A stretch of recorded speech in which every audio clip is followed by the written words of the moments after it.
Kesetiaan Tuhan dalam kegelapan. Mari kita baca sama-sama ceritanya. Dari Lukas pasal yang kedua, ayat 8 sampai 20, saya baca beberapa ayat lalu saya jelaskan.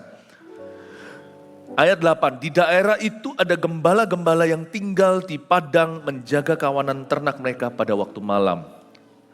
Tiba-tiba berdirilah seorang malaikat Tuhan di dekat mereka. Dan kemuliaan Tuhan bersinar meliputi mereka, dan mereka sangat ketakutan. Lalu kata malaikat itu kepada mereka, jangan takut, sebab sesungguhnya aku memberitakan kepadamu kesukaan besar untuk seluruh bangsa. Hari ini telah lahir bagimu juru selamat, yaitu Kristus Tuhan di kota Daud. Kita berhenti di situ dulu, saya jelaskan apa maksudnya kesetiaan Tuhan dalam kegelapan. Kita nggak tentu selalu bisa melihat masa depan.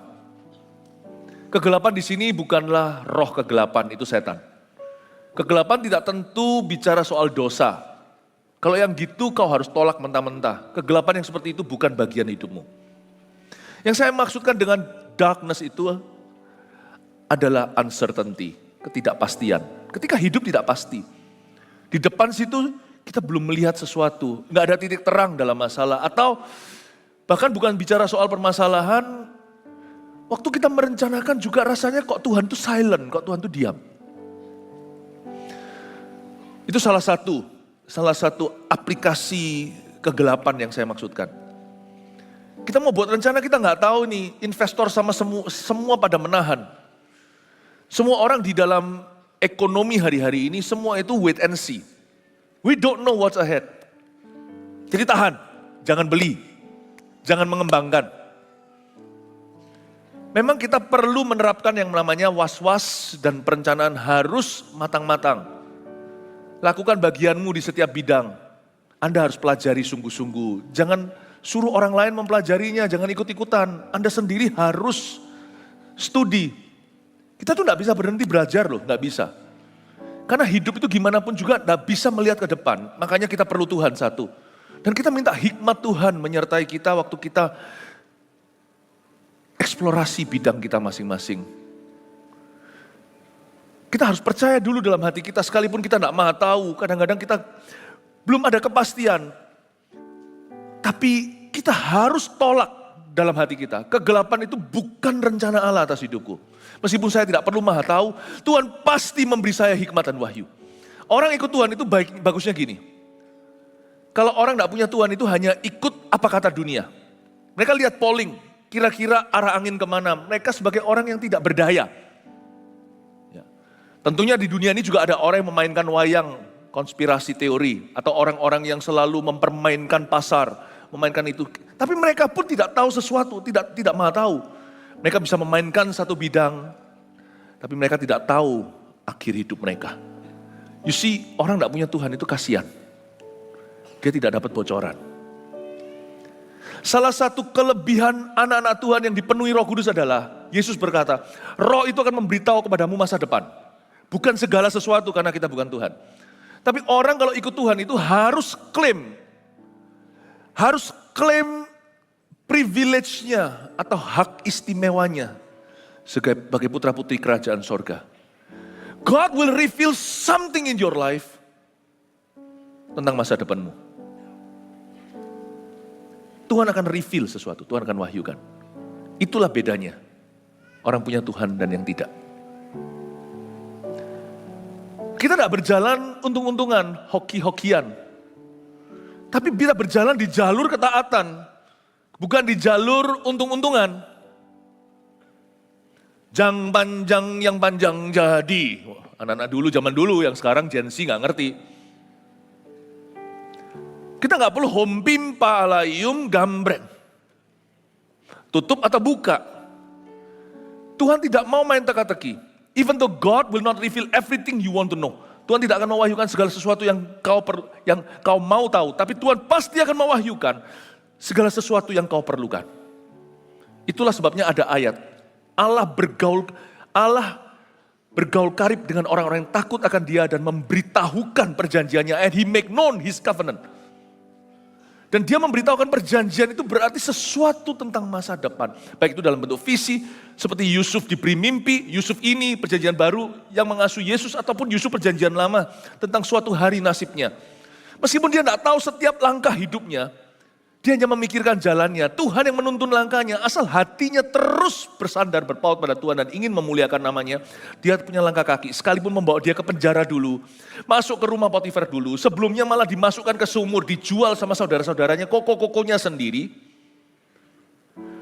Tapi mimpi yang dia dapat itu bocoran dari Tuhan, tidak berdusta. At the end sungguhan, berkas-berkas itu 11 semuanya tunduk sama dia. Koko-kokonya. Meskipun kejadian itu nanti sampai waktu dia umur 30, waktu itu Yusuf masih belasan. Tapi tetap apa yang Tuhan katakan, so pasti akan digenapi. Karena Allah tidak pernah ingkar janji, dia tidak pernah berdusta. Akhirnya sungguhan kan, bukan hanya bintang-bintang di langit yang sujud menyembah. Tapi bahkan dikatakan di situ, bahkan bulannya pun sujud. Itu kejadian sungguhan, ini bukan dari Yusuf sendiri, karena Yusuf gak akan berani mimpi begini. Kalau mimpi yang kayak gini itu sungguh-sungguh dari Tuhan Yesus di perjanjian lama maupun di perjanjian baru. Apa yang matamu tidak pernah lihat, telingamu tidak pernah dengar, apa yang belum pernah kau pikirkan itu diberikan kepada orang yang mengasihi dia. Kejadiannya seperti apa nanti persisnya masih misteri. Tapi Yusuf sudah punya imannya. Meskipun caranya dia cerita sama koko-kokonya terlalu prematur. Terlalu cepat malah justru undang aniaya. Tapi apapun terjadi dalam kecerobohannya dia, dalam kekanak-kanaan, kekurang dewasaan, Tuhan tetap memakai setiap kejadian hidupnya untuk menggenapi mimpi yang Tuhan beri, bocoran halus dari sorga yang Allah berikan pada seorang anak muda umur 16-an. Meskipun nanti baru 15 tahun kemudian digenapi dia jadi Perdana Menteri. Sungguhan yang namanya papanya bulan itu pun sujud. Papanya kan gak tahu itu. Waktu datang melihat, yang dia lihat kan penguasa. Dia bahkan disebut bapaknya Mesir, bapak rohaninya Firaun. Itu ayahnya pun sujud. Ya dia gak mau dan berkata, "Papa, ini aku, Yusuf." Tapi mimpinya digenapi. Saya yakin dia waktu itu iling, dia ingat. Ini adalah pewahyuan. You see, God wants to reveal something to you, but you must draw near. Tuhan tidak pernah mau kita itu meraba dalam gelap. Tuhan tidak menciptakan kita untuk buta. Tuhan ciptakan kita dalam gambaran rupa Allah. Meskipun kita bukan Allah. Tuhan mau memberitahu sesuatu. Tuhan ingin membagikan sesuatu kepadamu. Tapi kita harus takut akan Allah. Kita harus bergaul karib dengan dia. Apalagi di bulan Desember seperti ini tuh ya. Aduh, sadarkah Anda setiap tahun kenapa kita giring gereja kita itu ke lutut. Berapa waktu yang lalu, berapa minggu yang lalu kan saya ajak Anda semuanya berlutut di sini. Di bulan Desember pula. Kenapa saya memimpin jemaat yang Tuhan percayakan pada saya ke lutut di akhir tahun? Karena bulan Desember itu setan itu seperti panen. Di akhir-akhir tahun itu adalah masa-masa yang bahaya. Meskipun pergantian tahun hanyalah beda tanggal, tetapi saya rasa setan tahu bahwa kita merayakan chapter baru. Dunia maksudnya, tidak tentu hanya orang Kristen. Jadi setan itu seperti kejar kuota. Coba kalau tidak hati-hati ya. Menjelang November, Desember bukan hanya hujan. Tapi ada banyak musibah. Draw near. Kalau sudah draw near. Saya selalu berdoa gak tunggu Ya. Januari, Februari, Maret, April, Mei, Juni, Juli. Semua juga. Tapi kalau sudah itu saya tahu. Saya harus lebih. Karena seperti seolah-olah kuasa gelap itu bekerja di seluruh dunia. Kayaknya seperti ditarget sama atasannya Lucifer. Harus mati sekian. Harus ambles sekian. Kita harus berjaga-jaga bukan hanya atas diri kita, tapi atas keluarga kita, orang kita cinta, atas gereja, atas sesama anak-anak Tuhan, hamba-hamba Tuhan, dan atas bangsa dan negeri. Anak-anak Tuhan harus pasang mata kalau sudah Mata rohani kita harus diterangi seperti Yonatan makan madu. Makanya itu saya tidak mau kita lewatkan Old and New itu pesta pora. Nanti kita di atas lutut kita. 31 Desember ini. Kita sama-sama sembahyang. Kita sama-sama cari Tuhan memasuki tahun yang baru. Tidak seperti orang-orang dunia mungkin yang trompetan. Kita sangka kalahan. Amin Bapak Ibu Saudara. I want you to know something. We don't know everything. Kita tidak tahu tahun depan seperti apa. Tapi Tuhan tidak pernah merencanakan, tidak pernah mengharap, menginginkan anak-anaknya hidup dalam pitch dark. Dalam kegelapan. Tidak pernah. Mari kita sekarang lihat ya. Kesetiaan Tuhan dalam kegelapan, dalam konteks para gembala seperti apa. Lihat ayat 8. Di daerah itu ada gembala-gembala yang tinggal di padang. Menjaga kawanan ternak mereka pada waktu malam. Ayat 8. Katakan gembala-gembala. Ini bukan gembala sidang. Ya, bagi orang Kristen yang sungguh-sungguh, posisi gembala sidang itu posisi yang noble, posisi yang mulia. Ini bukan gembala gitu. Justru pekerjaan gembala zaman itu dianggap sebagai pekerjaan rendahan, murahan, dan pekerjaan yang sifatnya hina. Sebagian orang jijik. Itu seperti bagi orang Yahudi ketemu sama seorang peternak babi. Itu langsung mereka berkata, hi.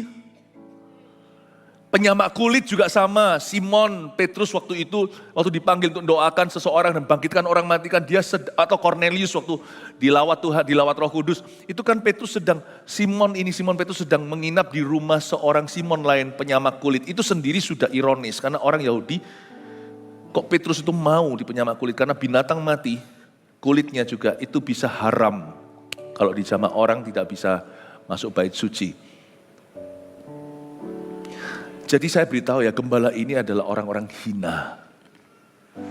Ya, mereka dianggap sebagai pekerjaan murahan atau apa.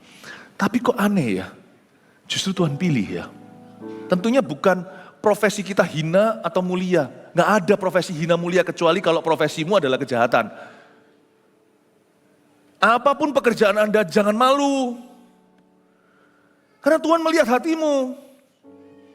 Misalnya ada sini seorang mahasiswa, papanya tukang sapu. Kalau nanti kalau tiba-tiba dia sama temannya kumpul-kumpul, papanya lagi nyapu di situ, jangan malu beritahu itu papaku. Mungkin dia diundang makan sama temannya, lalu di sana ada ayahnya. Jangan pernah merendahkan profesi apapun, jangan pernah meninggikan profesi apapun. Semua profesi Tuhan lihat hati. Kecuali kalau profesi itu jelas-jelas ilegal. Tapi kalau profesi itu profesi yang halal, apapun yang kau kerjakan, banggalah bahwa itu panggilan Tuhan. Bahwa dalam pekerjaanmu Tuhan mau terlibat. Buktinya nanti Tuhan kirim malaikat ke para gembala itu. Tuhan care. Tuhan kirim itu ke kantor mereka. Tapi gembala gak punya kantor, gak punya office. Office-nya ya di ladang pengembalaan. Saya pernah di sana di ladang pengembalaan ini. Dan saya pernah ke Bethlehem. Dan pernah di sana juga. Di sana juga saya berkhotbah tidak jauh dari situ. Itu adalah KKR yang paling menegangkan waktu itu. Itu ada di dokumentasi, ada di YouTube sekarang. Jadi Tuhan kirim malaikat ke office-nya. Tuhan tidak pernah menghina mereka. Apa yang dihina oleh dunia, kalau hati mereka tulus, itu dihargai Kristus. Tapi kalau pekerjaan kita seolah mulia, diagungkan sama masyarakat, mesti harus hati-hati. Jangan-jangan nanti Tuhan menghinamu. Seperti saya katakan tadi, posisi gembala ini posisi yang sederhana. Tapi sekarang posisi ministry, gembala sidang contohnya, mesti hati-hati yang menyandang PD apa, pendeta apa, pembantu muda, pendeta penuh. Be careful, you're just a servant, remember, ingat. Sebab apa yang meninggikan diri akan direndahkan. Just be simple.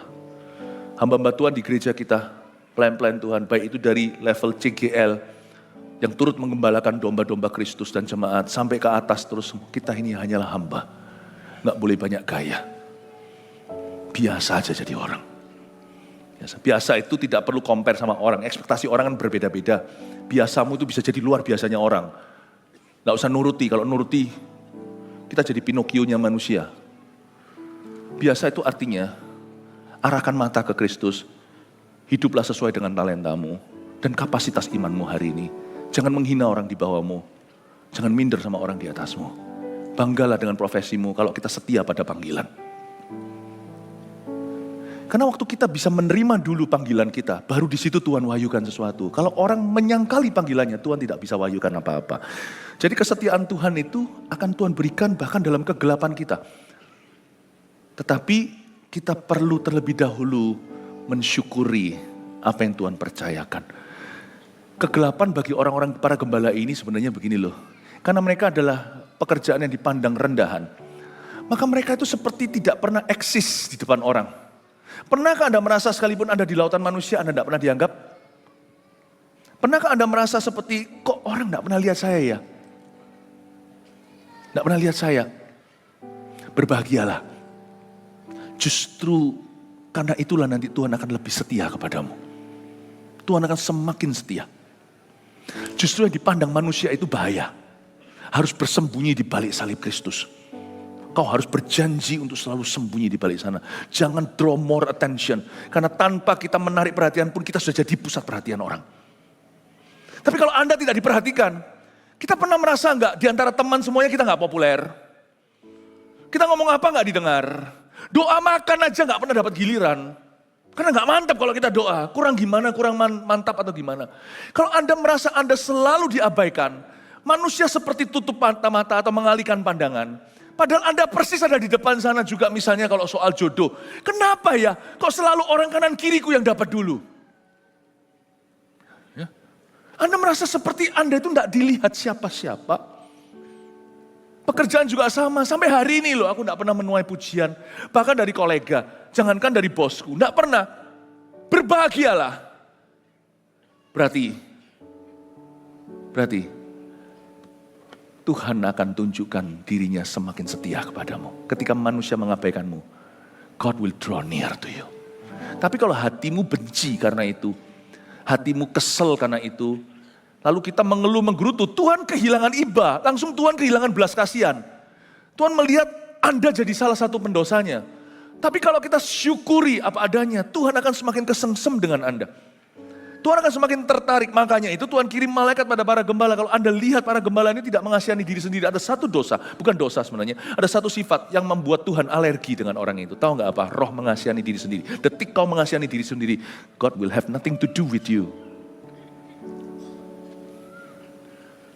Tapi waktu kita bisa menerima kasih karunia Allah yang pas-pasan dalam hidup kita, itu akan semakin bertambah. Kalau kau mengasihani diri sendiri, Tuhan akan alergi.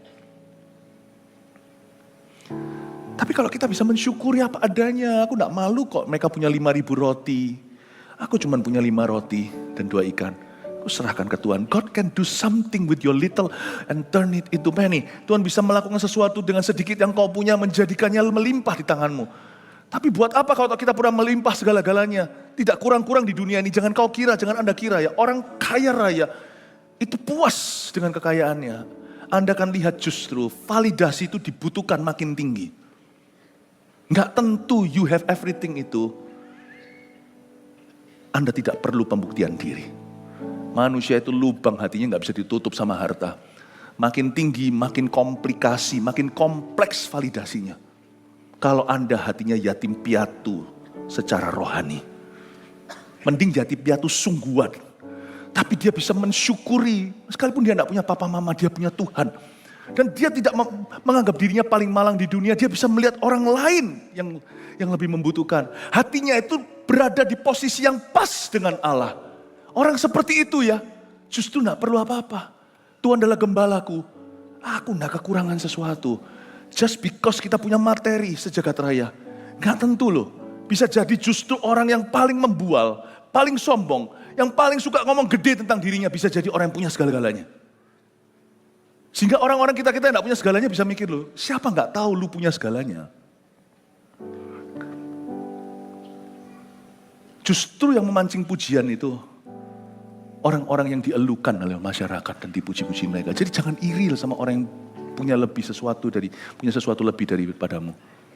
Jangan biarkan hatimu gelap. Belajar dari para gembala ini, mereka selalu dipandang sebelah mata. Dinomor 2kan, gak pernah dianggap, gak pernah dikasih kursi VIP. Tapi justru Tuhan tertarik sampai dikatakan tiba-tiba berdirilah seorang malaikat Tuhan di dekat mereka.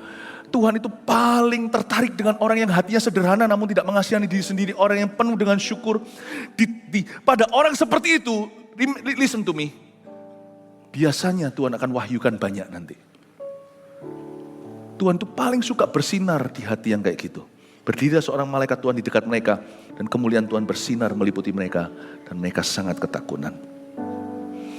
Gembala-gembala itu seperti orang yang tidak pernah dipandang. tapi justru Tuhan indahkan. Justru bahaya. Mereka yang selalu dimuliakan. Hati-hati ya kalau semua orang mengeluhkanmu. Kalau kita dapatkan apa yang kita mau, aku kepingin semua orang memuja aku, bahaya. Bukankah nabi palsu juga begitu? So it's okay if you have a few haters in life. A few could mean a few thousands. Kalau Anda punya beberapa hater dalam hidup ini, it's okay loh. Nggak usah rayakan mereka, cuman I don't mind, I love them. Aku mengasihi mereka. They do something good to me. Mereka melakukan sesuatu yang Yesus tidak bisa lakukan. Because Jesus never hates me. Mereka harus melakukan sesuatu yang Tuhan tidak akan lakukan ke saya. Jadi it's okay kalau ada orang disagree dengan Anda. Miliki hati yang simple. Hai orang miskin maupun orang kaya, kita semua miskin di hadapan Allah. Tiba-tiba berdirilah seorang malaikat di dekat mereka. Saya tanya, kenapa Tuhan tidak kirim malaikat itu ke Herodes? Itu lebih solusi sih menurut saya. Herodes kan lagi tanya-tanya, di mana tuh bocah? Di mana tuh orok bayi? Kirim ke sana gih. Tuhan loh bisa kirim malaikat dulu di zamannya Daniel. Bahkan malaikat ada tangan yang menulis tekel-tekel itu kata-kata Yunani. Itu Tuhan kirim malaikat. Kenapa malaikat nggak ke istana aja, kan ada Herodes yang sedang cari bayi Yesus. Bilang kayak sesuatu, lu jangan sekali-kali berani bunuh. Kenapa ke gembala itu gak ada gunanya? Ini adalah encounter yang useless. You see, Tuhan itu saking senangnya hangout dengan orang simple. Gak selalu ada gunanya untuk bayi Yesus kecuali memberi konfirmasi di hati Maria. Dia tetap kirim malaikat terbaiknya untuk pergi ke sana. Entertain mereka. You know God entertains the humble. Tuhan itu entertain itu ya, entertainment tahu ya, hiburan. Tapi bukan hanya menghibur. Tuhan itu menghibur dan memanjakan orang rendah hati. Tidak tentu kalau Tuhan melawatmu, menjamahmu itu selalu ada something to do, tidak tentu. Karena Tuhan just melawatmu. Kenapa? He likes to touch you. Dia selalu suka in touch dengan orang-orang yang humble dan simple. Ini cikal bakal Tuhan wahyukan sesuatu. Kalau Tuhan sudah suka sama Anda, sebentar lagi Tuhan akan banyak ngomong dalam hidupmu. Saya beritahu ya, Tuhan itu bukan tipe orang cerewet. Dan Tuhan itu bukan orang yang banyak bicara. Lihat Yesus waktu disesah, ngomong sepatah kata pun tidak. Sampai ditanya sesuatu yang memang doktrinal. Apakah kamu raja? Dia berkata, kau sendiri mengatakannya, baru dia jawab. Semua fitnah dilontarkan ke Yesus, Yesus diam saja. Listen, God doesn't need, it's not talkative, Tuhan tidak banyak bicara. Tapi kepada sahabat karibnya, He talks a lot. He talks a lot. Karib ini bukan berapa banyak Anda ke gereja, berapa jam Anda berdoa. Tapi kondisi hati itulah karib. Hati seperti apa yang Tuhan cari, termasuk di berber seperti ini, menuju ke tahun baru, tapi sepanjang tahun hati seperti apa yang Tuhan cari? A simple heart. Jangan pernah marah kalau orang lain mengabaikanmu, seolah-olah, hello aku di depan, Anda tidak diperhitungkan. Kegelapan seperti itu Tuhan suka. Kegelapan seperti itu dalam hidup untuk kesempatan untuk bersekutu dengan yang Maha Kuasa. When people dishonor you, then God will be your only friend. Kalau manusia tidak melihatmu berarti mau tidak mau Tuhan satu-satunya sahabat. Gandeng Tuhan. Gandeng Tuhan. Kalau saya sendiri saya takut karena saya sebagai public figure. Saya selalu doa begini, sembunyikan di balik salib Kristus. Saya selalu ingatkan diri sendiri. Saya tidak pernah akan getting used to atau terbiasa dengan ini atau spotlight. Saya tidak pernah akan bisa, saya ingatkan diri saya tidak boleh untuk menikmati adoration atau jikalau dielukan atau dikagumi, diluka. This is not me, this is not for me. Tapi berbahagialah orang yang sudah dengan sendirinya secara alami tidak pernah dipandang sama orang. Orang itu punya platform itu sama Tuhan itu tidak ada yang ganggu. Karena itu jangan kau keluhkan, jangan kau iri, jangan kau cari popularity atau popularitas. Carilah Tuhan dalam keheningan ciptamu. Carilah Tuhan ketika kau butuh sesuatu. Carilah Tuhan ketika kau lihat ada seorang membutuhkan, doakan. Selalu berjalan dalam kegelapan yang baik ini. Sebab di situ nanti Anda akan melihat kesetiaan Tuhan secara nyata. Gembala-gembala kesetiaan Tuhan dalam kegelapan. Mari kita sekarang lanjutkan. Lalu kata malaikat itu kepada mereka, jangan takut sebab sesungguhnya aku memberitakan kepadamu kesukaan besar untuk seluruh bangsa. Hari ini telah lahir bagimu juru selamatmu, yaitu Kristus Yesus Tuhan di kota Daud. Bapak Ibu Saudara, ini ya satu hal lagi yang saya perhatikan dari cerita ini adalah Tuhan datangnya kepada mereka itu agak waktunya kurang pas. Gembala-gembala kalau malam-malam gitu itu sebenarnya sudah waktunya pulang ke rumah. Mereka sudah di titik lelah. Mereka itu kalau menggembalakan mbek-mbeknya itu dari pagi. Pergi rada jauh di padang penggembalaan. Makanya ada pepatah dalam bahasa Inggris, till the cows come home. Sampai sapi-sapi itu pulang kandang. Itu berarti kalau malam udah pulang. Belum lagi di situ mungkin ada hewan buas, predator, serigala, coyote. Mereka akan bawa pulang. Jadi mereka ini sudah letih badannya, capek. Kenapa Tuhan kirimnya malam? Kan Tuhan bisa aja datangnya pagi. Malaikat di pagi hari juga bersinar terang kok. Paulus tuh lihat Yesus itu di terang-terang di siang hari bolong. Ketika dia jalan perjalanan menuju Damaskus, Damsyik hendak menganiaya jemaat Tuhan. Di situ sinar itu terangnya, saking terangnya dia buta, itu bukan sinar matahari. Matahari pun terasa seperti kegelapan dan bayang-bayang waktu Tuhan bersinar pada dia dan berkata, Saul, Saul, kenapa kau menganiaya aku? Tuhan bisa aja ketemu dia siang hari, bisa lewat mimpi, bisa lewat apa, bisa lewat apa. Kenapa Tuhan datangnya pas mereka lagi mau syakung, mau pulang ke rumah. Udah capek. Udah gak bisa konsen, udah letih seharian. Pekerjaan seorang gembala itu suatu pekerjaan yang sangat demanding secara fisik. Yang sangat menuntut energi secara jasmani. Tiba-tiba berdiri seorang malaikat, mereka takut. Jangan takut sebab aku memberitakan padamu kesukaan besar untuk seluruh bangsa. Remember this, Tuhan itu kalau mewahyukan sesuatu, kalau menjamamu, kalau melawat umatnya itu tidak menurut timetable-mu. Kalau kita mau melihat kesetiaan Tuhan, kita harus ikut waktunya Tuhan. Mungkin misalnya dalam gereja tiba-tiba Anda dilawat Tuhan, jangan nangis, aku malu. Kalau Tuhan lawat, nangislah. Jangan kau tawar, karena Tuhan itu hidup, dia bukan berhala, tidak ada di dalam kendalimu. Kalau Anda lewatkan itu, tidak tentu kembali. Kadang-kadang Tuhan bangunkan kita pukul tertentu waktu kita sudah tidur, suruh kita doa tertentu. Ikuti. Dan Tuhan tidak akan kok saya jamin bangunkan Anda setiap jam 3. Tuhan tidak pernah mengganggu tidur yang dia ciptakan untuk kita.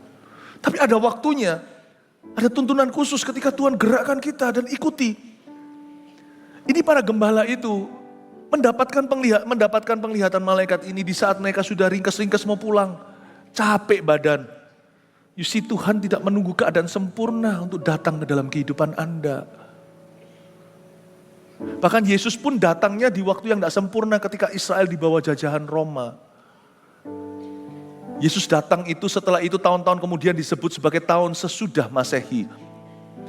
Pada waktu datangnya Yesus ke dunia ini 2000 tahun yang lalu, itu waktu yang gak pas banget. Israel tidak jaya dalam jajahan Roma.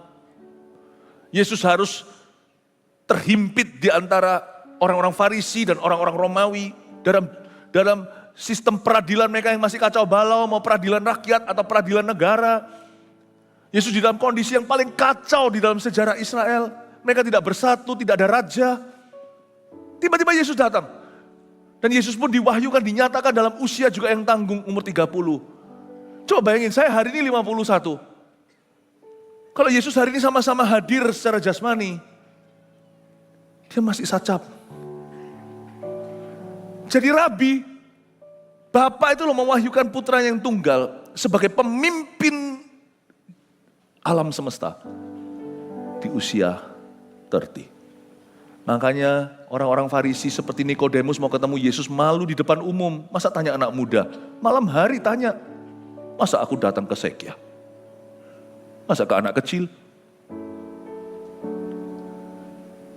Yesus itu diwahyukan, dinyatakan kalau Allah melawat umatnya dengan menyatakan Yesus pada Israel saat itu. Dia tidak tunggu Israel ready. Dia tidak tunggu situasi sikonnya sempurna. Jangan kita memberikan persembahan hidup kita, mempersembahkan hidup kita nanti. Tunggu sampai aku punya ini. Sampai nanti aku berhasil pekerjaannya. That's your time. Itu waktumu. Aku akan melayani Tuhan jika nanti kalau aku sembuh. That's your timing. Melayani Tuhan, mempersembahkan hidupmu atau apapun yang kau persembahkan, talentamu. itu harus sesuai dengan waktu Tuhan. Waktu kau menyadarinya ketika dia panggil dirimu, ku jawab ya. Amin Bapak Ibu. Saya baca ini saya sedih, terharu karena saya melihat, oh iya ya, Tuhan datang sama mereka itu pada waktu mereka mau syakung, mau pulang kerja. Saya kalau jadi Tuhan tidak akan pada waktu itu. Tuhan bilang sama mereka saat mereka datang sama mereka saat konsentrasi mereka tidak penuh. Hari ini telah lahir bagimu juru selamat yaitu Kristus Tuhan di kota Daud. Lihat ayat 12. Dan inilah tandanya bagimu, kamu akan menjumpai seorang bayi dibungkus dengan lampin dan terbaring di dalam palungan. Tuhan mulai mewahyukan sesuatu kepada gembala-gembala ini yang tidak antisipasi kedatangan malaikat. Karena itu mereka ketakutan. Tuhan itu tidak pernah main peta umpet. Kalau itu pesan dari Tuhan, Tuhan pasti akan kasih salam, Tuhan akan kasih konklusi. Bedanya malaikat Tuhan dengan malaikat jatuh, bedanya roh Tuhan dan roh jahat. Setan itu suka bekerja di dalam kegelapan. Gerilya, tidak ada salam. Tapi kalau itu dari Tuhan, akan lewat pintu depan. Malaikat berkata, lu jangan takut.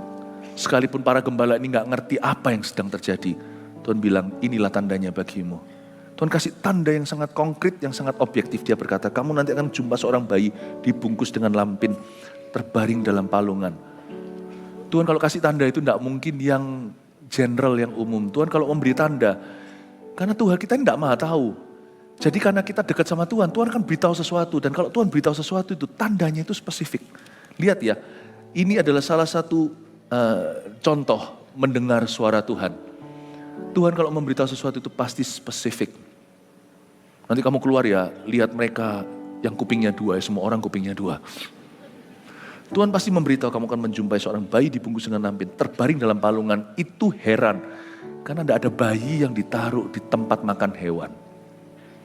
Dan malaikat berkata, kamu akan ketemu sama bayi itu, dan dialah petunjukmu, dialah juru selamatmu. Dan tiba-tiba tampaklah bersama-sama dengan malaikat itu sejumlah besar bala tentara sorga yang memuji Allah katanya. Lalu malaikat itu memberi clue lagi. Kalau saya baca di sini ya, ini di tempat gelap. Gembala-gembala itu paling nggak bawa senter, belum ada baterai. Gembala-gembala itu paling pakai lampu minyak. Itu pun nggak bisa menerangi apa-apa kecuali hanya dirinya. Tapi Tuhan itu menyatakan diri pada waktu malam. Dan malaikat itu terang benderang sampai mereka ketakutan. Bapak, Ibu, Saudara, saya beritahu sesuatu. Kalau Anda hari ini merasa seperti hidupmu tidak tahu, hidupmu tidak tahu apa-apa. Tuhan itu tidak suka Anda di dalam posisi lemah. Seperti sitting duck bahasa Inggrisnya. Seperti Anda itu seperti misalnya ada seekor angsa di tengah-tengah hutan rimba belantara, tidak tahu apa-apa. Tidak tahu diterkam dari kiri atau kanan oleh singa atau oleh coyote, oleh serigala. Tuhan tidak suka Anda berada di posisi itu. Karena itu Allah mengundang Anda untuk selalu bersekutu dengan dia. Karena dia itu lebih ingin memberitahumu sesuatu daripada Anda ingin diberitahu. You see, God cannot stand the dark for a long time. Sooner or later, He will turn that darkness into light, brilliant light. Tuhan tidak bisa, Tuhan tidak senang melihat anak-anaknya tidak tahu apa-apa. Tuhan pasti ingin anaknya diterangi. Cerita tentang gembala di padang gembala itu, tempat yang gelap tidak ada lampu jalan. Langsung diserbu sama Tuhan karena Tuhan lihat orang rendah hati dan sederhana, Tuhan kasih dia terang. Dan waktu Tuhan kasih dia terang, Tuhan ngomong banyak lewat malaikat, ini tandanya. Lalu setelah itu mereka nyanyi, kemuliaan bagi Allah di tempat yang maha tinggi, dan damai sejahtera di bumi di antara manusia yang berkenan kepadanya. Dari ayat ini Tuhan memberikan kepada kita sebuah clue lagi, bagaimana caranya kita bisa tahu sesuatu tentang masa depan kita. Kalau kita nggak tahu sesuatu nggak apa-apa, jangan paksakan sebelum waktunya. Miliki hati aja yang selalu rindu memuliakan Allah dalam hidupmu, dalam semua keputusanmu. Jangan terlalu sibuk cari tahu yang belum kau ketahui. Muliakan aja. Taruh itu dalam motivasi. Apapun yang kulakukan, aku harus melakukannya untuk memuliakan Allah. Apapun yang kukatakan, apapun yang kuputuskan, I want to glorify God in the highest. Dan Tuhan berkata, kalau Tuhan dimuliakan di tempat maha tinggi, damai sejahtera akan ada di bumi di antara manusia yang berkenan kepadanya. Tuhan menjanjikan rancangan damai. Kita tidak tahu rancangan itu apa. Anda tanya sama saya tahun depan apa? Beberapa jemaat sudah tanya sama saya, Pastor Philip tahun depan gimana? Mana gua tahu. Saya juga masih di masa kini. Tapi yang saya tahu adalah saya akan ajari jemaat yang Tuhan percayakan kepada saya. Untuk punya hati yang ingin dan rindu memuliakan Allah dalam hidupnya. Sudah saya tahu rancangan damai akan terjadi ada di depanmu. Karena Tuhan tidak punya rancangan kecelakaan, tapi masa depan penuh pengharapan. Dari lagu malaikat ini kita bisa petik suatu clue atau suatu tips dari Tuhan. Kamu muliakan aja aku. Kamu akan melihat damai sejahtera di depan. Kemuliaan bagi Allah di tempat tinggi, damai sejahtera di bumi.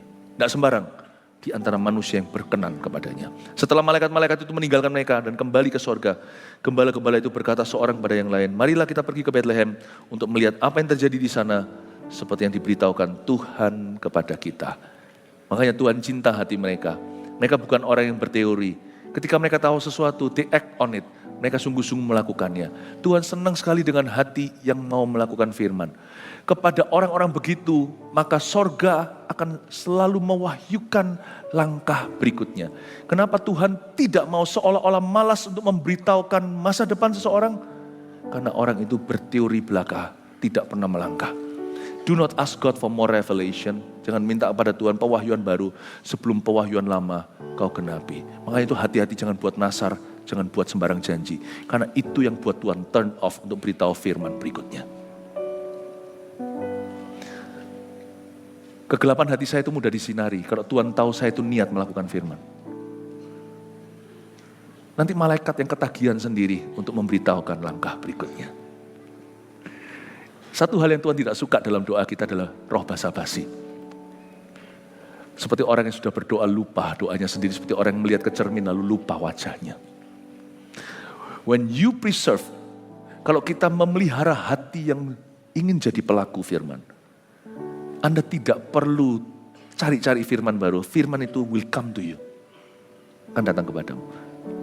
Tuhan itu setia dalam kegelapan kita. Sebab Tuhan tidak mau kita berada di dalam kegelapan itu lama-lama. Pernahkah Anda melihat seorang ayah? Saya pernah lihat seorang papa yang ngomong sama anaknya, kok kamu tidak tahu apa-apa, segala sesuatu tidak tahu. Cari tahu, belajar. Mana ada orang tua yang ingin anaknya dumb, anaknya bodoh? Tidak mau, tidak akan. Semua orang tua pasti ingin anaknya itu punya pengetahuan. Dan Allah ingin kita punya pengenalan akan Allah. God doesn't like our darkness. Jangankan Anda yang frustrasi, tidak tahu apa-apa. Tuhan itu lebih frustrasi, Anda tidak mau tahu sesuatu. Makanya Tuhan berkata, aku menunggu, come to me, all you who are weary, datanglah kepada aku, yang berbeban besar dan letih lesu. Aku mau memberimu kuk yang ringan. Kuk yang ringan itu salah satunya adalah pewahyuan. I want to tell you something about your life. Yeremia 33 berbunyi begini, berserulah kepadaku, maka aku akan memberitahukan padamu perkara-perkara yang belum kau tahu. Perkara-perkara yang lebih besar daripada yang kau duga. Come to me, I'll tell you things you do not know. Ada satu peran domba-domba Kristus yang belum dilakukan dengan bagus. Kebanyakan domba Kristus bisa diberi makan. Tapi ada ayatnya, dombaku mendengar suaraku. Itu banyak orang tidak praktekkan. Mendengar suara Tuhan itu tidak sulit. Yang saya sekarang obrak-abrik ini adalah kondisi hati. Kalau hatimu itu sudah pas, sudah benar-benar berada di dalam FM-nya Tuhan. Dengan sendirinya the word of God will come to you. Firman Tuhan akan datang kepadamu. Amin Bapak Ibu. Setelah malaikat itu meninggalkan mereka dan kembali, marilah kita pergi ke Bethlehem. Lalu mereka cepat-cepat berangkat dan menjumpai Maria dan Yusuf dan bayi itu yang sedang berbaring di dalam palungan. Dan ketika mereka melihatnya, mereka memberitahukan apa yang telah dikatakan kepada mereka tentang anak itu. Dan semua orang yang mendengarnya heran tentang apa yang dikatakan gembala-gembala itu kepada mereka. Tapi Maria menyimpan segala perkara itu dalam hatinya dan merenungkannya. Maka kembalilah gembala-gembala itu sambil memuji dan memuliakan Allah.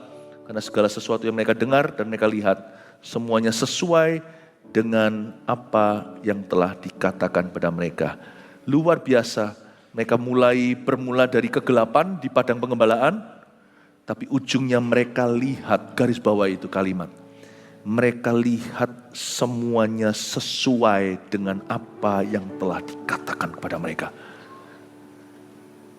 Garis bawah sekali lagi, mereka bermula dari kegelapan, tidak tahu apa-apa, tapi hati mereka pas di FM Tuhan.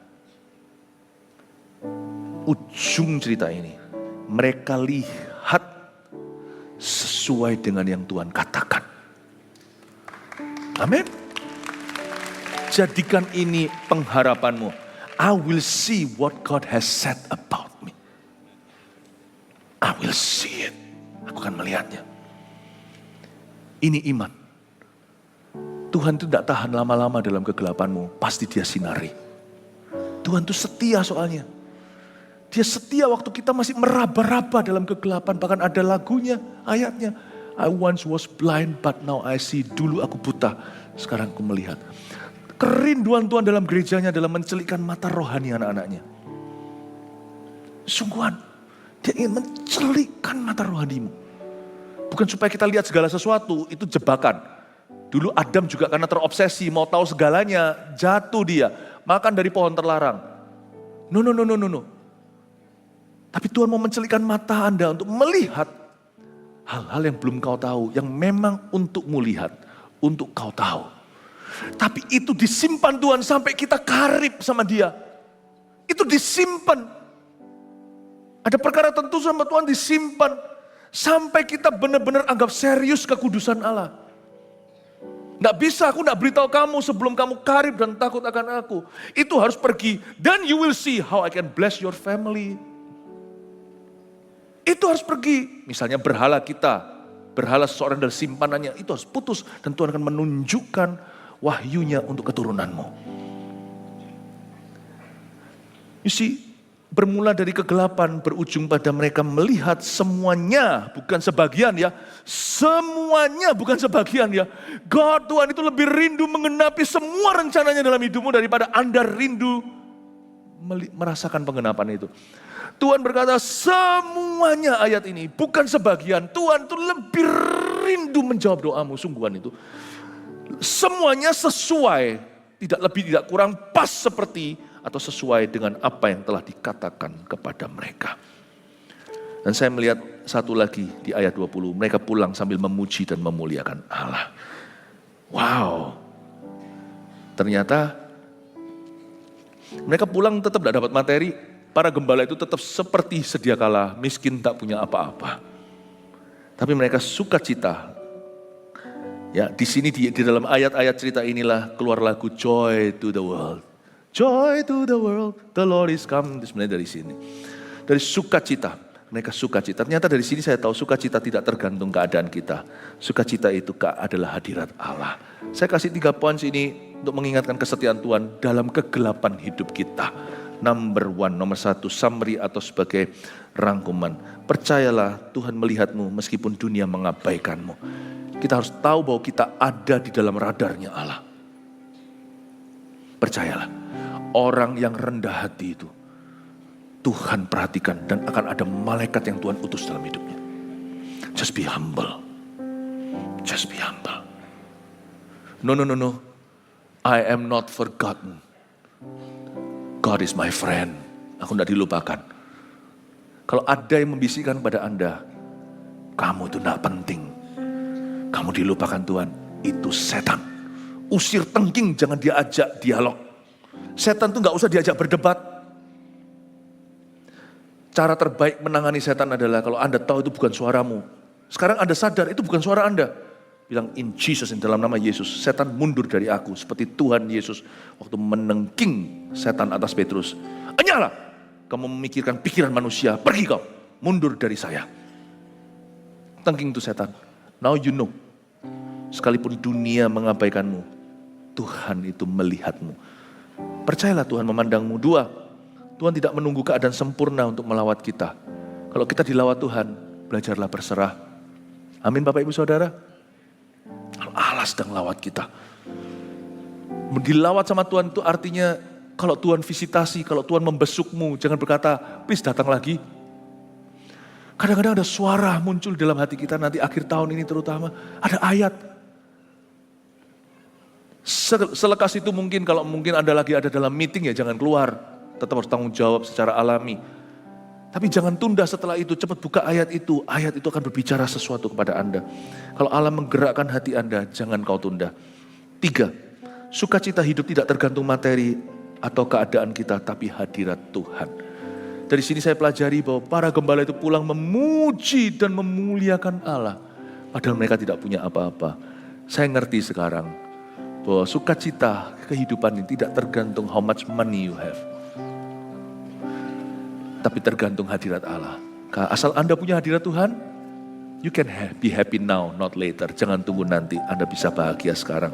Dan kebahagiaan kita tertinggi adalah karena kita punya Allah yang setia, yang tidak akan pernah meninggalkan kita. Saya ajak kita semua ready, siap hati untuk masuk ke tahun 2026 nanti, dengan hati yang tahu pasti bahwa Tuhan kita akan beserta dengan kita. Amin Bapak Ibu. Katakan kanan kirinya, God is faithful to you. Tuhan setia kepada Anda. Semangat, Tuhan Yesus pasti memberkati.